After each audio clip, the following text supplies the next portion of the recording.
welcome to Regenerative Revolution. I'm Jacki Saorsail, and I am here with Jonathan Kabat and Lauren Bond, and they are a team.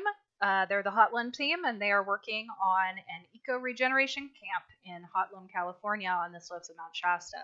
And so, what they're trying to do is organize a whole community to come around this property and restore it. It's a forest ecology. It's kind of depleted. It needs some work. It needs some tending. It's a fire ecology. So, there's all those fires around it right now. It needs to be protected and taken care of so that the right amount of fire gets in there to keep the ecosystem healthy. So they're working on ways to bring people together to do that. And so what we've been discussing over the last couple of months is how to structure that group of people, how to structure their organization to take care of this in the most regenerative way. And to me, regeneration is not just regenerating the ecosystem, it's also regenerating our communities, regenerating our economy. So I take all that into the consideration when I help people design their organizations. So before we jump into details, let's just do a check-in. How are you guys doing? We're pretty good. We're in Colorado and been running large canoe trips for the first time this year because of COVID. It's been pretty slim pickings, but we've had a couple of good days, and we're getting ready to go to Utah with Craig Childs on the Green River for a wilderness 6-day writing workshop that we're leading with Craig Childs. And so we're excited about that. And we're hanging out at our tiny house in the Rocky Mountains. Yeah. I'm good. A little tired today. We've been doing a lot of computer work, staring at a screen way more than we like for the last 2 days. And so, my eyes are tired. Yeah, totally get that. Yeah, I've been working on my master's degree. I still have 8,000 words to write this month. All I've done so far is kind of putting together the outline and the resource list and stuff. I haven't actually gotten to the writing yet, so I've got a lot of staring at the screen coming up. But yeah, that's what I'm working on, plus working with you guys and a few other clients. And for the audience, we are currently live streaming on 3 platforms. We are on YouTube, although I'm not exactly sure how to get to that. Figuring out this live streaming thing. We've been streaming on Twitch for a while, so I'm on Twitch TV, twitch.tv/RegenRevolution. That's easy to find. Facebook, my personal Facebook page, Jacki Saorsail. You can find me on there. My website, regeneratedynamics.com. That's got everything embedded on it. So if you're on there, you should be able to see me actually streaming on my website. So if you just want to go there, you'll definitely get to see it. Restream, the software I'm using, it streams straight to that embedded app on my website. So I'm actually on 4 platforms. I'm on my website as well. The way that you can be involved in the conversation is through the chat rooms. There's chat rooms in all but Facebook. Facebook is just the comments below. So if you leave a note for us anywhere there, it should come up. I have this chat room open in front of me that should be collating all of that together. So just shoot us a message. Just say, hey, I think that you should do this, or what do you mean by that? And we'll respond as soon as we can. We hope that you'll get involved in the conversation because this is a community effort and we want as many people to be involved and help out as possible. You can also join my Patreon page. There's a link below for that as well. So, okay, let's get caught up to the conversation where we're at right now. So as the audience can see right under me, there is my Regenerative Enterprise Design Workbook, which is just a list of questions that I've been asking them over the last few sessions. And so we started with talking about their purpose and vision. And then we talked about the value proposition, which is basically what products or services they're offering. Then we talked about marketing and delivery, how they're going to deliver their services. And then we talked about financial goals. Got to talk about money and get a few numbers down. Now we're talking about structure. So we're on question number 1 currently, which is what are the categories of people who would be involved financially and in decision making? And we are filling out a diagram, which is not below. It's on this other document right here. And so we've been trying to fill this out. And last time we were trying to figure out kind of what that inner circle is, what a partner would be. And I suggested to them that they think about just how they're working together as a team right now, and then consider folding one other person into that system. And whatever structure they come up with that could work for 3 people might work for more people than that. And that's what they could use. So they've been thinking about that, but maybe we need to break it up a little bit more so we can kind of, figure that out today. So yeah, what do you guys have so far? What have you been thinking about? So we had a little bit of a misunderstanding as far as like what you meant by agreements. Okay. Agreements. Jonathan was accurate. I was not. I was thinking it was more like how do we work together? What agreements do we have as far as like, because we were talking about some of the things in, that would be the threshold for somebody to come in would be a level of trust and good communication and things like that. And so I had that in my head.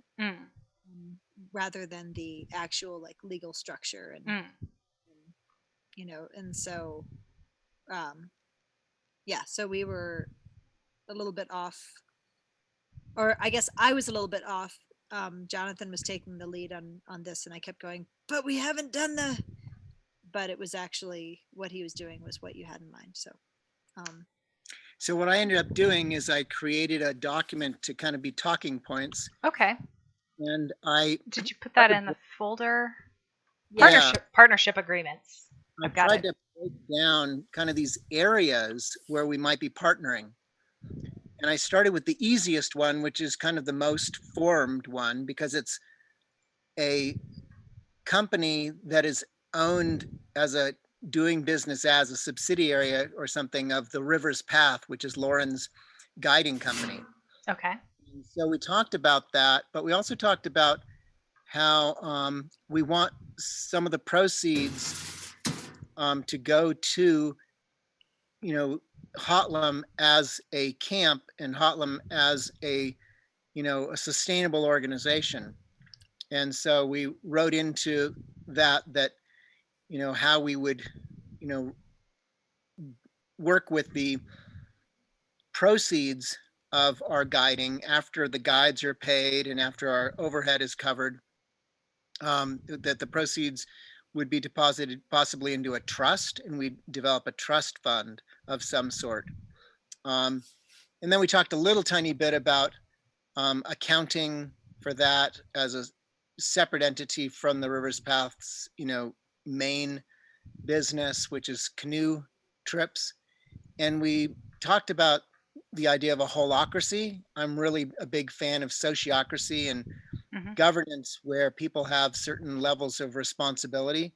And so if we have other guides, they might be healing practitioners, they might be nature, mentors, they might be, wilderness guides doing rite of passage kind of work or initiation practices, they might be naturalists, they would have a certain level of autonomy in with their offerings, similar to how we run canoe trips, but they would be, working either as contractors or perhaps someday something else. I have something I wanted to say too. So we, as far as the running, like even though, yes, I am the sole owner of the Rivers Path, and since this is a DBA, I am the sole owner of this team. That's not really how I want to run it. Sure. And so I just wanted to know, like, how do we structure this in a way that it's like, it's still going to be on my taxes, my business, like it'll still be on the same Schedule C, on the, as far as the IRS is concerned, but I really want it to be like co-run by both of us. And we're, and of course we, there will be other guides that may run some experiences with us, but really what we want to do is, the idea of the trust was to have some sort of like separate fund that that some money goes directly into, specifically just go toward the purpose of paying off the land, because that's really the the biggest financial hurdle that we have. Like the Rivers Path I've already got the insurance. It's the permit fee is not that bad. So, but basically, so after all the expenses have been paid and all of that, then and a percentage goes into the trust, then the rest of it, maybe it could be split evenly or just can be used by another agreed upon purpose. But the main thing that my question is just how do we structure it in a way that, regardless of the fact that I do own the business, but we don't run it that way. Yeah. I mean, ownership and governance are two completely different things. So you can use any kind of governance structure with any kind of an ownership structure, really. So you could totally use a holacracy or some version of sociocracy. Holacracy kind of follows the same principles as sociocracy. It just has like more detailed rules. And so, yeah, you can totally use that. I mean, as you were talking and as I was reading, I just read through just the first page of what you've written here. It started to occur to me that there's this whole structure I hadn't even thought of that might work here, which is, not really having like one big organization that everybody is an owner or member of, but rather it kind of being more a B2B kind of thing where it's a group of businesses working together. Yeah, well, I think we've always had that consideration because we want to have opportunities like, this weekend, we're going to be running a trip for post-incarcerated youth, a completely donated canoe trip where young people from the city are going to be able to get out into a wonderful river environment on the Front Range. We want to do those kind of programs, but simultaneously we have financial responsibilities that don't really lend themselves right now to fully a 501c3. So as a regenerative organization, you're shaking the...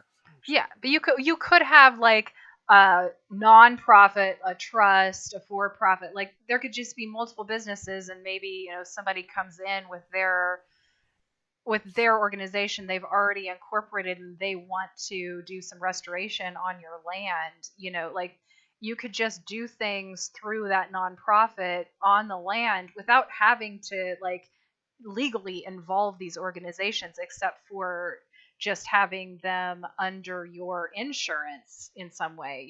Like there could just be different organizations that are handling different aspects of it and just partnering together in the ways that make sense.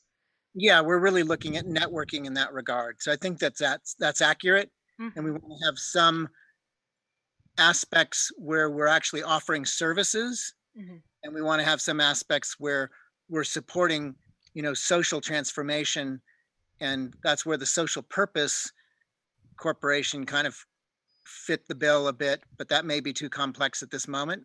So yeah. I think your idea is really what our idea was. Yeah, it's just like one organization hosting another organization.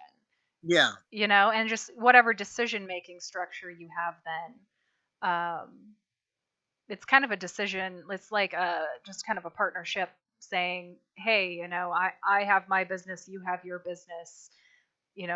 Let's just decide between ourselves who's responsible for what. That's very holacratic. It's, assigning different roles to people, but it's as our separate, not only people, but also business entities. So you're not necessarily all having to be under the same, you're not all having to be employees of the same organization or anything like that. Yeah, and I think that works really well also with the next bullet item, which is Hotlum as a camp and event venue. Yeah, I read that. Facilitators coming in. Many of those facilitators already have their own business structure, their own marketing engine. And so they would be, utilizing Hotlum kind of as a venue, but simultaneously Hotlum has its own culture, its own kind of way of being present with the natural world. Yeah, so then the thing to be decided would be is what of this is needing to have some centralization to it as far as overseeing everything, and what organization is going to hold that. I mean, do we need a separate organization? Could that be just within Lauren's organization as a function of it, or do you think you need a separate organization to just coordinate and oversee all the various organizations that are working on this land? I think there's a timing piece here. Yeah, I don't know the answer to that. Yeah, I mean, I think, well, why don't you speak a little more So to what the I was timing? imagining is that, in our infancy, we can do a lot really leanly, but as we grow and we might need to have, full-time employee kind of organizing it, it becomes more of a camping venue and there's people coming on a regular basis. There's a lot of logistics to handle. We may need to spin off that aspect, for many reasons. And Totally. for indemnification too. I think it's a little different hosting, an event versus taking people on a guided tour that's also a transformative experience. Mm-hmm. So they're slightly different. Yeah. The other is, trying to protect the land legally and also physically. And so I think we're not ready to cross that bridge yet, but I think in the near future, we want to look at doing some kind of an LLC with Hotlum, and it might actually fall under one of these other categories initially. So it could end up being that, as a property where we're going to be producing some products, like manzanita berry juice or something, who knows, that would be something that we're really selling a product, not so much a service. Lauren's company is kind of a service company, but it's not necessarily a product company. Yeah, that could be a separate company. If somebody comes in and wants to produce a product, then maybe it would be best to just let them make their own company of it. I mean, that's how Joel Salatin does it on his farm. He doesn't, like all of these people who come onto his farm and say, I want to grow chickens, he lets them have their separate operation on his farm. It's their business. If they lose money, they lose money. He doesn't lose money. They're paying him rent to use his space or paying him a percentage to use his space, but they're completely responsible for their own operation. I think that's smart. Yeah, one of the things that I'm holding, I mean, so one of the big questions with this, as you're talking about that, is, as per our loan the loan agreement, we we can't lease the land, and so right. Well, a percentage of profits on the services, because if you're just looking at as you're hosting the services, look at it as like you're providing a platform for people to sell and market their services. Maybe make it less about using the land, but you do, like, there is a liability issue there where you're going to have to grant people, like, you're not renting the land, you're just granting people use of the land for a service. It's different, I think. Right? Yeah, I think that's a good way to look at it. Yeah. And one of the other questions that I have is I'm looking at this and considering insurance. Some of the things like you were talking about, maybe it would be part of the DBA Hotlum and maybe it would be its own.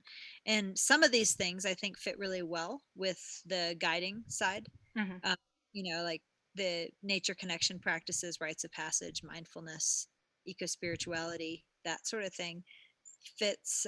But then like if we're doing like a chainsaw safety training, that's a little bit different. Right. Or maybe building, or doing like working with forest with a registered professional forester to do like burn pile demonstrations or something like that. Something that wouldn't be covered under my insurance, and it's not as in alignment with the guiding that the River's Path offers. So it seems like you need an organization that's going to hold the insurance policy, and that organization is probably also going to have to coordinate, because they're going to have to give permission legally to people to do things in order to be covered under the insurance. Right, and it may be that has to be a sole proprietorship at this time. For myself, Yeah. I mean, it might not be a big deal. Like Joel Salatin probably owns his own farm, but he has all these people cooperating and working together. He's not telling everybody how to run their operations, like he gives people a lot of power. I think it's a good analogy. And I admire how he does that. And I'm wondering how much he pays for insurance because, yeah, he's got people out there using chainsaws and with animals, and they have people on tours. And yeah, it's all of that. But on a farm, so it's some sort of farm insurance that he has. I wonder if you could get farm insurance. Well, I think there is forms of insurance for, working properties and timber property. There certainly is ways to get insurance for people who are laborers, but that might fall under them being employees, and that's where the question of LLC and structure, is. And that's where we're looking at some creative ways to potentially host organizations that want to train people in social forestry, for example, or different kinds of cultural burn practices. And so those kind of activities might include some tools, when there may be some way to have a rider on our insurance for them, or them to put us as a rider on their insurance. But we have to find the right carrier, and we're still in the search for that. Yeah, so I think that's one of the big questions that I'm hoping that you can help us with, as far as like how to structure. Sure. Well, I have a question. I mean, do you want employees? Do you want to pay a cook, a full-time cook out there as an employee, or would you rather have somebody come in with their catering business and set up shop there and just pay you a percentage of whatever they make catering to the people who come to your property? I think at the moment, contract work is good. Unfortunately, there are some laws in California that have become much, much stricter about who is considered a contractor and who's not. So, but that's not a contractor. I'm not talking about a contractor. I'm talking about an independent business operating on your property. A caterer is not an independent contractor. They're catering from their business, not yours. Right. Yeah, that might be an interesting model we hadn't thought of. Yeah, they'd have their own certification for their food truck or whatever. I mean, or maybe they're using your kitchen, but I mean that would be an issue because you guys have this grant that you're setting up a kitchen. Yeah, but it's not, the grant is not enough money to actually make an industrial kitchen. More of a demonstration of certain stove technologies, and it's pretty rudimentary. Wouldn't really qualify at this juncture. More like a camp kitchen, not a catering kitchen. Yeah, it's kind of a demo. Like, people at farms sometimes have like a pizza oven, a pizza oven. Going to be like that. We're looking at different things, gasifiers and Lorenas. So yeah, in the short term, I think it'd be really good if either the individuals that came did their own cooking, or we had some kind of an outside catering company that could provide those services. That makes sense kind of under our kind of the requirements of California laws about what's an organized campground and not. But I mean, because then you don't have to take the liability. And we don't have to jump through the hurdles of infrastructure that perhaps the state of California would require us to do. An independent caterer could cook the food somewhere else and bring it to your property. That's a good point. Yeah, or they could bring, a food truck. Yeah, exactly. They would have an industrial, certified food truck that's already been checked out by Health and Human Services or whatever the department that does it. Excellent idea. That could solve like a big question for us. That'd be amazing. Yeah. And so then my question is could that be a solution long term, or are you guys really wanting to have an organization that has like multiple full-time employees where you're overseeing all of that kind of activity? I think this is all about stages. We start small and grow it. We're not trying to launch anything above and beyond our capacity right But now. do you want to do that? Do you want to be cutting people checks as your employees, or would you rather them be independently operating with you just giving them permission? At some point, I think it would be beneficial to have at least a caretaker Mm-hmm. staff Sure. or something like that, Yeah. which would be somebody who would be committed to being there a certain number of months per year. And I don't see that as being something that could be contracted, Sure. but Sure. services, massage therapists or facilitators of Shinrin Yoku or a caterer who is providing those kind of services, that would be something we would certainly be open. Yeah, I mean, I don't foresee a lot of like employees that are on, you know, I think that they're for sure a caretaker. Mm-hmm. And then, we'll need a salary of some sort, Mm-hmm.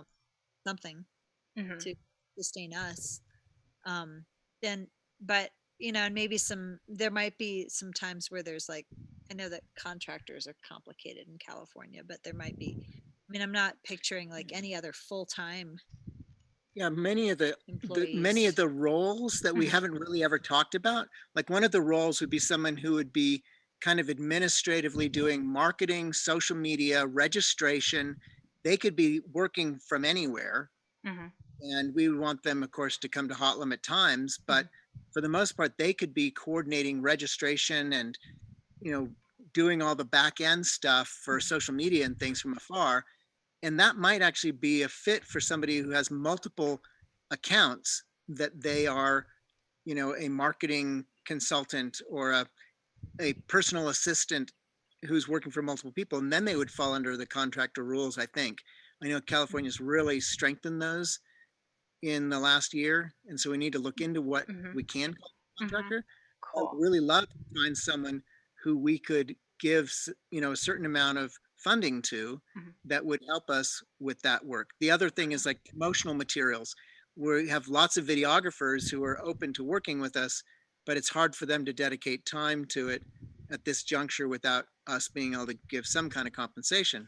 So there's a lot of video footage now, but we don't have an editor, so Right. that might be something we'd contract out. The same Cool. would be facilitators. Cool. Okay, yeah, let me jump back to the workbook for just a second. We'll come back to your document. But yeah, you're kind of listing some of the roles for the organization that you might want to fill that would definitely be within the organization. So you would want some sort of like a caretaker of the property, right? Mm-hmm.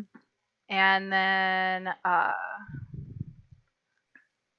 then you'd want like a marketing kind of person.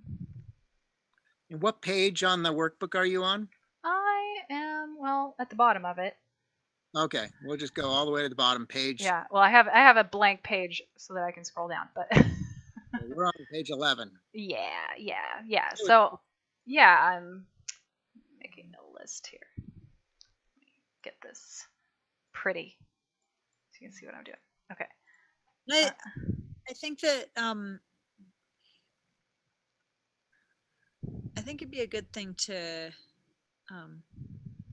talk about defining our roles a little more clearly. Yeah, maybe we could jump down here and talk about this for a bit. Yeah. Yeah, I would love to add under this list of initial roles somebody who's like an accountant or bookkeeper. That's a professional service that we need to hire somebody for.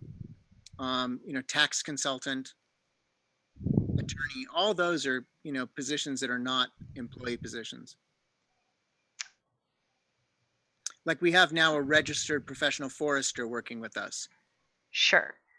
That's Sure. Yeah, I mean, independent people like that, I don't necessarily need to put on this list. I'm listing roles in the organization. Because yeah, like you're gonna have tour guides, you're gonna have massage therapists, you're gonna have people coming out there doing all sorts of things. But who do you need in your organization to provide and let me just scroll up because near the top I asked you. Let me see if I can find it. I think it was on the second session. What does your enterprise do in concrete terms? Covering logistics, insurance, safety requirements, permitting, food, context setting, so facilitators can focus on their programs. And then work with a registered professional forester, government, designers, botanists to create a forest management plan. This is on page 5. Facilitate people taking ownership of fulfilling parts of the plan, and work with the California Forest Improvement Program and other agencies and organizations to get resources. So covering logistics and then coordinating all these different people. So what roles do you need to do those two things, basically? Cover logistics and coordinate. Yeah, I mean, that's where somebody who was kind of a caretaker coordinator would be optimal. Mm-hmm. Have in that position. I don't know that that's likely, but it certainly seems possible. If we had the Because right they person. would need to be somebody who had some computer skills, but also had some, land management interest and skills. Mm-hmm. Well, it seems like that's you right now. I mean, this is almost like a CEO position you're talking about. Coordinator at the moment. Lauren is backing me up, and also Green Man's backing us up. Mm-hmm. So yeah. Yeah, I think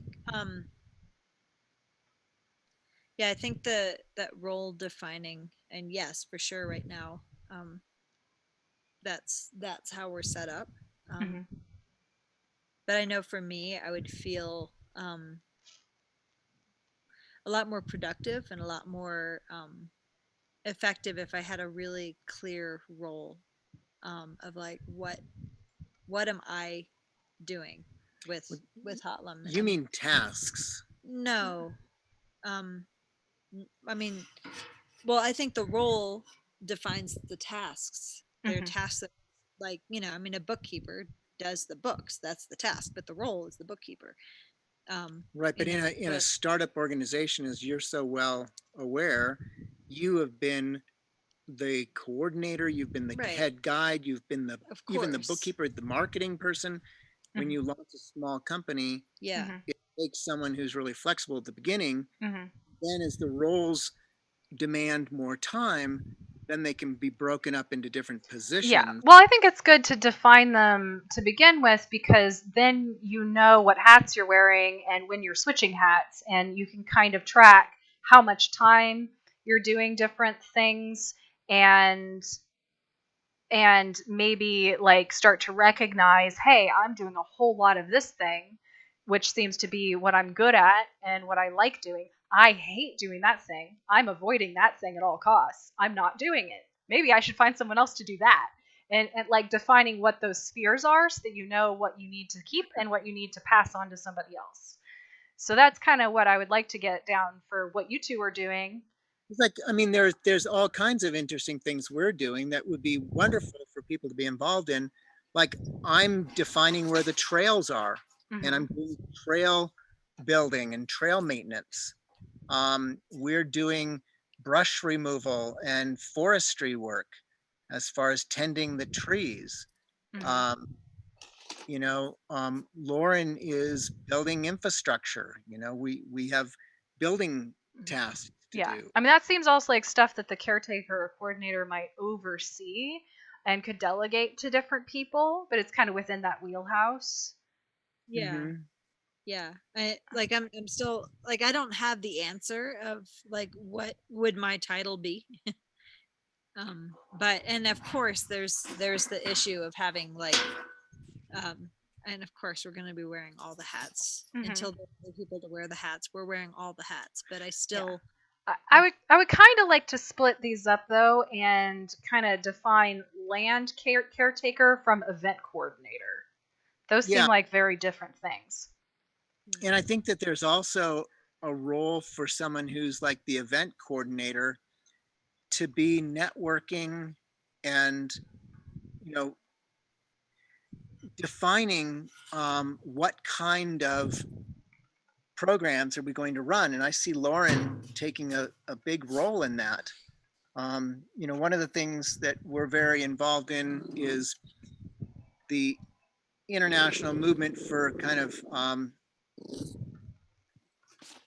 self-initiation practices in the wilderness, and Lauren's on the board of directors of the Wilderness Guides Council. There are a lot of wilderness guides who we would want to be coordinating with, where they could, potentially, do something on Mount Shasta with our, permitting and such, but Lauren would have to be, Yeah. working to coordinate that and talking to them. So I don't know if that's specifically an event coordinator, or maybe it's a little bit higher level than a program director would be a Yeah. term that I would I like the event coordinator as a separate thing, and then a program director would be working with the coordinator, but the coordinator is kind of more administrative, where the program director is someone who's actually saying, these are the programs we're doing, this is the direction we're heading with programming. I mean, that feels like a role I could easily fill and fill it well. And that's kind of what I was looking for. So thank you. Yeah, I mean, and of course there's a million other things. And we're both kind of the visionaries, the directors of this, co-directors of this, of Hotlum and all the different aspects of it. But definitely, as we start kind of splitting up and focusing on one thing, the dogs apparently want to be in this. So, Yeah. They're Uh-oh. You guys paused. really own it. Okay, you're back. Okay, it paused for a second. Lauren saying that she could, fill that role of program director and own that role. Awesome. Okay. Executive decisions about like insurance and coordinating with the National Forest Service to maintain our permitting. And so that I don't think is a coordinator role. I think that is a director role. Yeah, the program director sounds great. And yeah, and that flows very nicely from the running the river's path. Yeah, and maybe there's like even an executive director role, which is more what I'm filling, which is really setting the tone and the vision and holding the big vision of things. Yeah, for sure. I mean, that feels really clear that Jonathan would be the executive director, and then I would be the program director. Absolutely. I'm putting it in here. Thank you. And then the land caretaker feels like Green Man. At the moment, yeah. And, and that might be a changeable role, but yeah. Okay. So yeah, we can keep defining these. I'm just getting your names in there. Okay. Steward Flora. Stewarding the flora. I was trying to figure out how to say that. Taking care of trees. Yeah. Okay. Executive directors, Jonathan. So what are your accountabilities as the executive director? Well, one of the primary ones is, I've been the one who's kind of dreaming up the financial structure, the entity structure, the legal structure, and that's a role that I've been holding, maybe a bit naively. I'm working on it, but that's certainly and kind of the mission and vision has really been my brainchild. Okay. Whole structure. Yeah, holding the mission and vision. Yeah, I think that's, and I would say hold and communicate the mission and vision. Yeah, let's change the word mission to purpose. Yeah, totally. And then what I see is that there's objectives that come after communicating the purpose and vision, and that the program director and the caretaker and the executive director work together to define what those objectives are to fulfill the purpose and vision. Yeah. Absolutely. Okay, so domains as the executive director, what do you have the power to make decisions about that you don't have to like get a vote? Like you might, ask everybody what you think and get them to like say okay, but like what can you make decisions about without having to get everyone's approval? I think either of us could have the executive decision to within our domains to like for safety. So Mm. I'd say that you're the one that made the decision. We need to evacuate because of the smoke. Like we gotta go. Executive decision. That's what you said, and I think that would be a role, and I would have that on the as far as safety considerations within specific programs, but Mhm. this Sure. Ensuring safety or yeah ensuring people's safety. yeah Yeah. So I mean, ensuring safety would be an accountability, ensuring safety, and then the domain would be to make that judgment call of like it's time to evacuate or we need to stop doing this, put out that fire.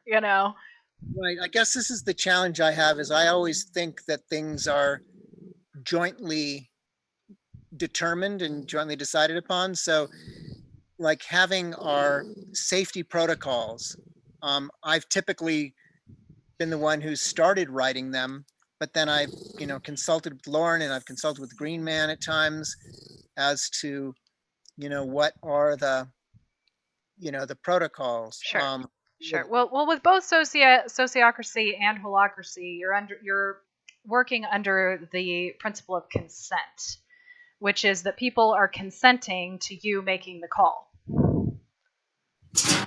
It's your decision. People are consenting to you having that power.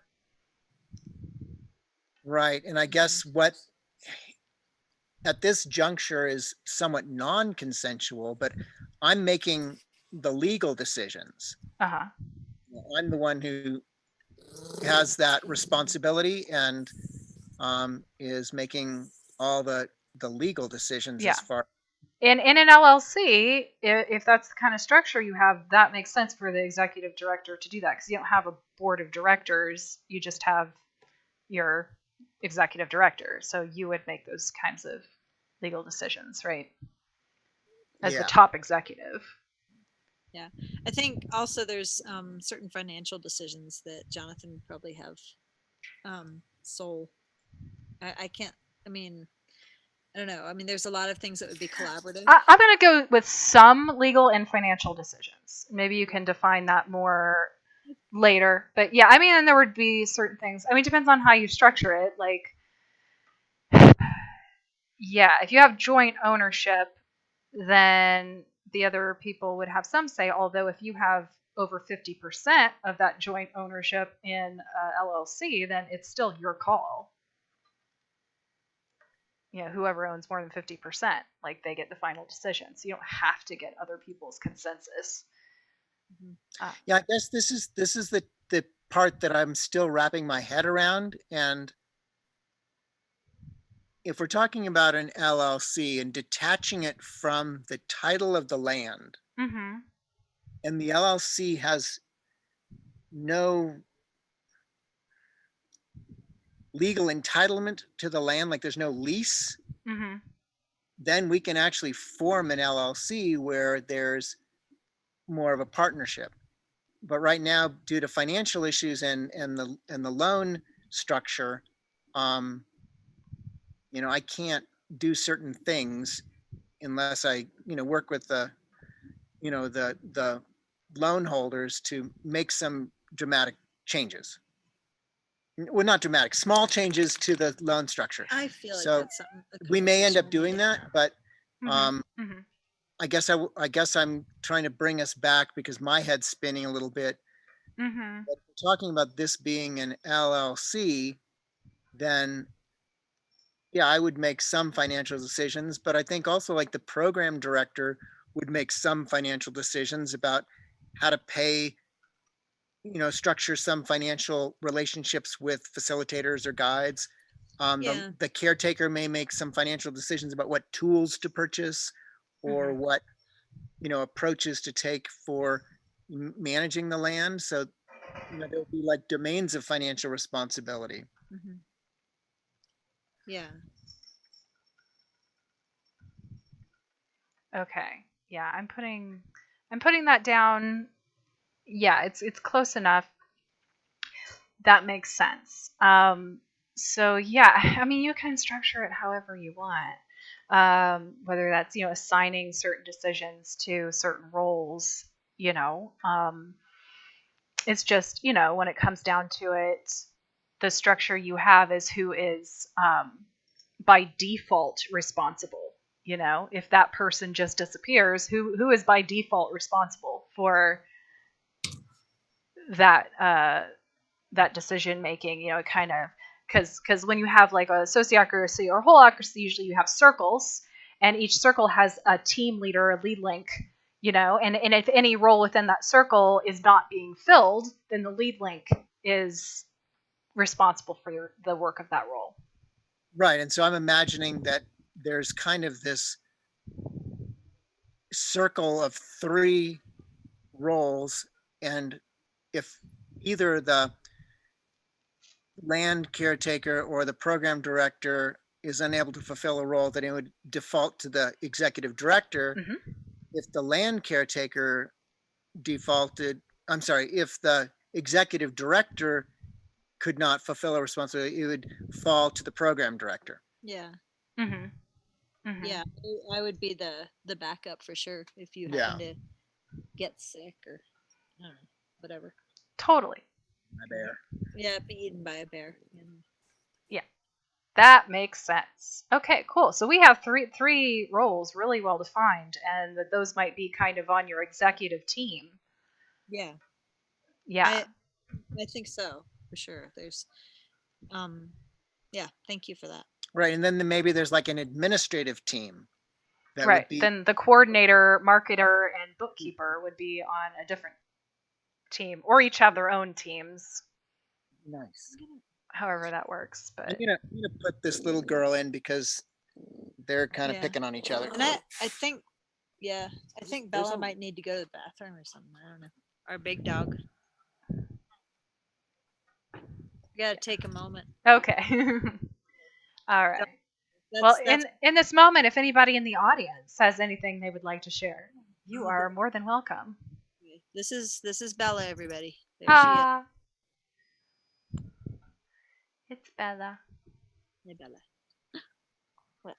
What? So yeah, that's really helpful because for me, I do really well with a clear role. Mhm. And if I have that role, then I can hold it really well. And if I don't have that role, then I kind of fumble, and just like that's for everybody. But some people will like see a role that needs to be filled and just jump in.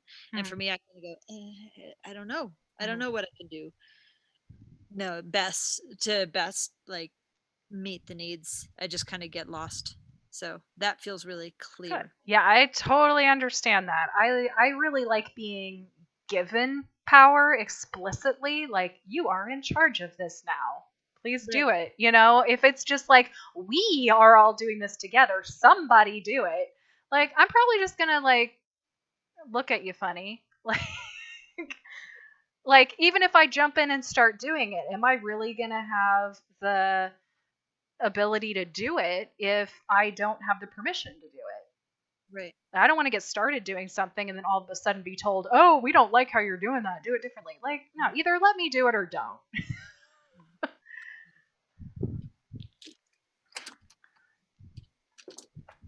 Cool. Jonathan's back.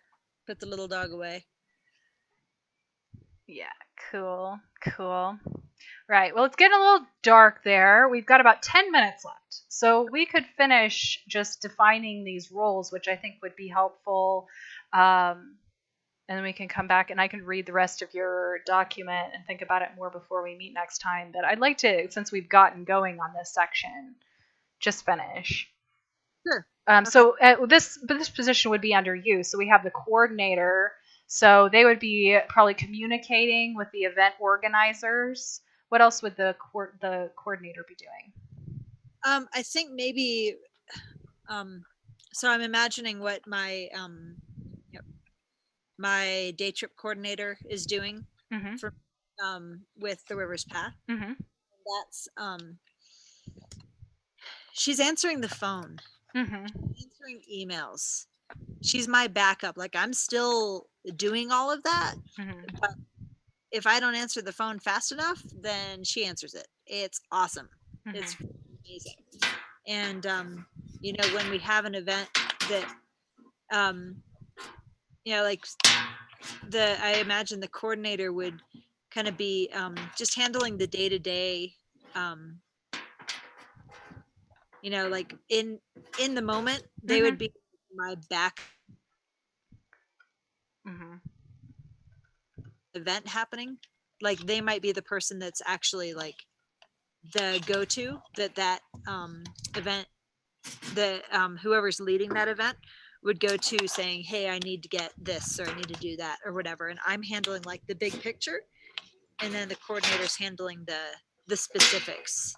Right. Coordinators don't necessarily set the policy, but they are the ones who are responsible for, you know, doing what's, stated as policy. Yeah. Yeah.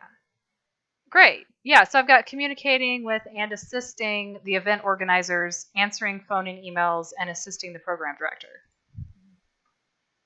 Yeah. Sound good? Okay. Would the coordinator have any powers to make decisions? Yeah, I think around, certain types of refunds, Mm-hmm. certain types of ways of doing the workload, Mm-hmm. um, Yeah. certain types of decisions about who gets to attend, Mm-hmm. a lot of the communication Yeah. channel decisions about how to manage the um, customer relations management system. Mm-hmm. Uh, Yeah, I think I think also like in their direct contact with people that are running events or trips or whatever, you know, they would probably have be able to, like, they don't need to check in with me for every decision that they make. You know, if the events coordinator has a question, like I want the coordinator to have the authority to Okay. give the answer. Or How to assist? Because I put there assisting the event organizers. So exactly how to assist the event organizers. yeah. Great. Yep. Okay, yeah, that's probably enough for that one. So the marketer, if you hired somebody for marketing and promotions, like what would you expect them to do for you? Um, I think they would need to handle the social media, Mm-hmm. you know, and um, handle like maybe networking and outreach, um, you know, spreading the word, maybe attending different organized events, Mm-hmm. um, or whatever to like spread the word of Hotlum. And of course, we'll be doing that too as the program director and executive director, but that would be one of the things that they're really taking the lead on. Mm-hmm. Maybe some of the research as far as like what events we should be attending or who we should be connecting with, Mm-hmm. uh, Mm-hmm. different groups that we can partner with to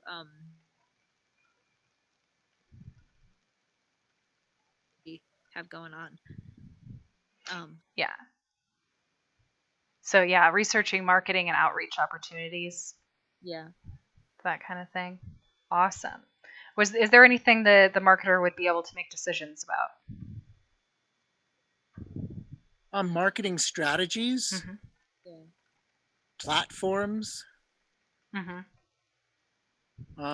I also see the marketer, you know, doing things like search engine optimization or, you know, strategy, um, as far as some of the strategic partnerships. Mm-hmm. I think once they're kind of up and running as far as understanding the mission, you know, or the purpose and the vision and the way that we want to like our public persona, or like as soon as we trust that they can represent Hotlum in Mm-hmm. a in a way that's in alignment with Mhm. what we're looking for. I think that there could probably be some autonomy as far as like they don't need to check with us when they write an article about something that we're doing at Hotlum. I mean, they might want to have us look it over, but Well, I mean, for now, you are the marketer. So Right. you're holding this right now. So what is within that domain for you? In the past, I think Lauren's just kind of commenting from our past experience where we've hired a marketing, service, and they just have really misrepresented. Sure. And So you might, within this context, you might want to actually hold on to that role. You remain the marketer. You remain the marketing manager, and then Mhm. you're just hiring somebody to help you with a certain aspect of it. So they're like a marketing assistant almost. Okay, so yes, for now. Uh-huh. Ideally, I don't want to do that shit. Sure. Do it. You'd have to get somebody trained up to the point where, again, you trust them to hand it off. It's not something I enjoy. It's not something I love. I'm going to go look for Bella here in a second. Let me go look for Bella. Okay. Mhm. Yeah, but so, yeah, I mean, I had somebody who had hired as a marketing assistant who said, for going on my women's rite of passage retreat, he said, are you looking for something to do with your gal pals? A fun time to do with your gal pals, come on this trip. And it was like, no, this is about transformation. This is about, whoa. I mean, that was like after he'd worked with me for over a year. And I was like, all right, I think we have to cut this connection because But then, yeah. But then, as a positive note, we have a friend who does marketing for nonprofits and has done some beautiful photography and wrote a beautiful story on social media about her experience at Hotlum. It was beautiful. And so, she might be a candidate as somebody that, we could work with. So there are people who understand the vision and purpose. Right. I think it's important that you consider, what all you would be giving over to someone if you did totally make them your marketing manager. And we might even, let's just call it that, marketing manager. Sure. And then, and then you can really, consider, what's that threshold where you would want to pass it on to someone, and, what do you need to be taking responsibility for in the meantime that, even if you have somebody helping out a little bit, you still need to do the work of, the parts that they're not doing, and not let that float off because you don't like doing it. Right. No, that's really important. Yeah. And I think it's also important that you assign this to one or the other of you, so somebody's really taking responsibility for it. Yeah. Okay, one more role, the bookkeeper. So as the bookkeeper yourself, whichever of you is doing the bookkeeping, what are you responsible for?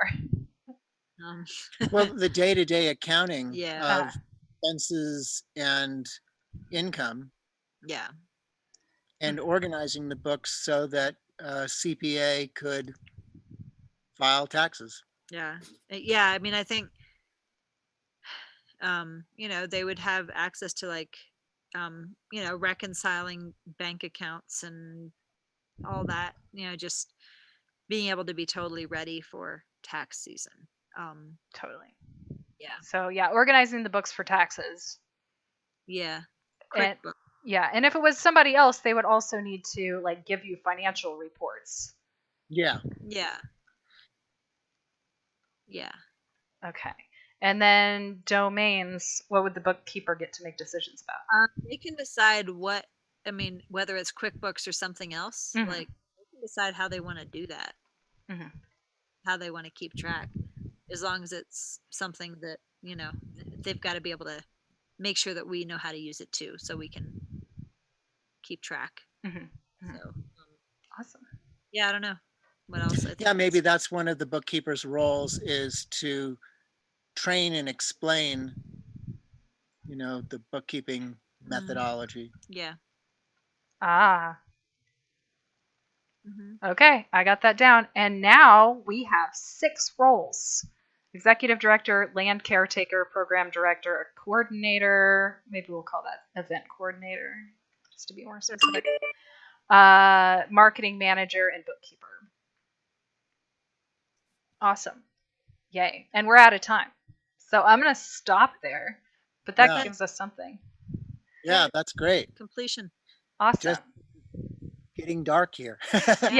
Yeah. So we'll in there. I'm going to read over how many pages is 3 pages. I'll read over the other 2 pages of what you wrote before we meet next time and think about, how to finish all of these questions and we'll keep going. Yay. Yeah. And I mean, I think the other 3, I mean, the first 2 are really the primary roles with Hotlum. And especially like as far as partnership, those are the places where we've got a partnership. The others are not so much. So, we can talk about that at a later date. Yeah, I'm gonna put those in order. Thanks. Okay, cool. Thank you, and thank you for everyone for joining us. We will be here again soon. You can check out my website to see when that will be, and we'll talk to you later. All right. Bye. Thanks.